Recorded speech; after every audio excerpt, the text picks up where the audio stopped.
ఎందుకు కూల్చారో చెప్పు, అప్పుడెందుకు రాలేదో చెప్పు. మచిలీపట్నంలో నెలన్నర కింద అధికారులు కూల్చిన ఇంటిపై మళ్లీ పొలిటికల్ రగడ మొదలైంది. మున్సిపల్ కమిషనర్పై ఆగ్రహం వ్యక్తం చేసిన బాలశౌరిపై పేర్ని నాని ఫైర్ అయ్యారు. మరోవైపు భూ వివాదంలో ఉన్న మరో వర్గం నేత కొండపల్లి సైతం బాలశౌరి వ్యాఖ్యల్ని తప్పుపట్టారు.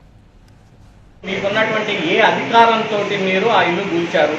ఎవరిచ్చారు మీకు అధికారం? రిటర్న్గా ఇచ్చిందా? కోర్టు వారు ఏమైనా ఇచ్చారా? లేదా పైన మీకున్నటువంటి ప్రభుత్వ అధికారులు ఇచ్చారా? మీరు కలెక్టర్ గారికి ఏమైనా లెటర్ రాసి పర్మిషన్ తీసుకున్నారా? మీరు పోలీసు వారికి మీరు ఏ బేసిస్ మీద లెటర్ రాశారు? పోలీసు వారు 200 మంది ఎంపీకి పోలీసులు ఇంటి మీద పంపించి దారుణంగా లేడీస్ అందరిని కూడా నెట్టిపడేసి ఇల్లు పాల్గొట్టారు. You should give the answer properly. వాళ్ళు చేసుకుంటారు, వాళ్ళిద్దరు వాళ్ళ తప్పు ఎక్సా వయ్యా అది వాళ్ళు చేసుకుంటారు. మీకేం సంబంధం?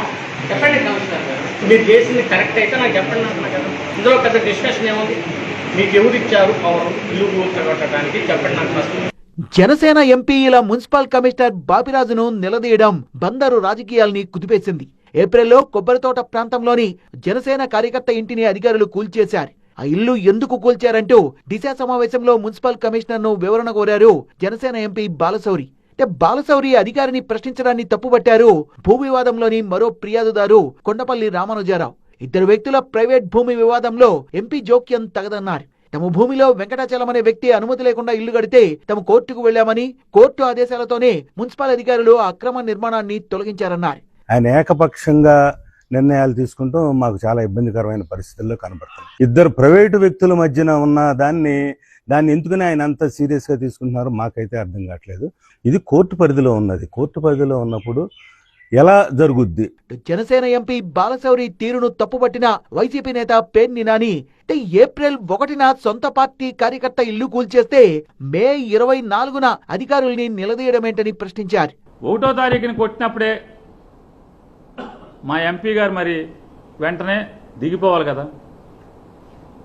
2 పగవాడికి కూడా రాకూడదని కష్టం వచ్చింది అన్నప్పుడు 1వ తారీఖు కొద్దిగా కొట్టినప్పుడు చిన్నగా స్టార్ట్ చేసినప్పుడు 1వ తారీఖే వారు ఆగమేఘాల మీద వచ్చేయాలి కదా. నిజంగా ఆయన నిలదీస్తే ఎవరిని నిలదీయాలి? పక్కన కూర్చున్న జిల్లా కలెక్టర్ కదా. కీలుబొమ్మ తోలుబొమ్మ లాంటి మున్సిపల్ కమిషనర్ బాపిరాజుని అడగటం వల్ల ఎవడి కళ్ళనీళ్లు తుడుస్తారు? ఇల్లు కూల్చివేత వెనకాలన్న మంత్రి కొల్లు రవీంద్రను, కలెక్టర్ను బాలశౌరి ఎందుకు ప్రశ్నించలేదన్నారు పేర్ని నాని. మంత్రి గారు ఎక్కడుంటే అక్కడికి వెళ్ళి అరే ఓటర్ సంగతి దేవుడెరుగు, నీ కార్యకర్త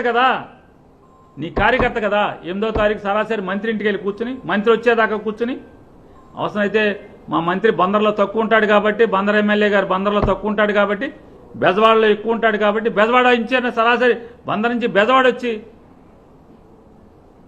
మంత్రి గారి ఇంట్లో కూర్చుని మంత్రి గారి ఇంటికి వచ్చే వరకు అడిగి గట్టిగా మాట్లాడి చెయ్యాలి కదా. బందరులో లింకు డాక్యుమెంట్లు లేకుండా, అనుమతులు లేకుండా ఎన్నో నిర్మాణాలు జరుగుతున్నాయని, కానీ మంత్రి కొల్లు రవీంద్ర మాత్రం కొందరినే టార్గెట్ చేసి ఇళ్లు కూల్చేస్తున్నారన్నారు పేర్ని నాని.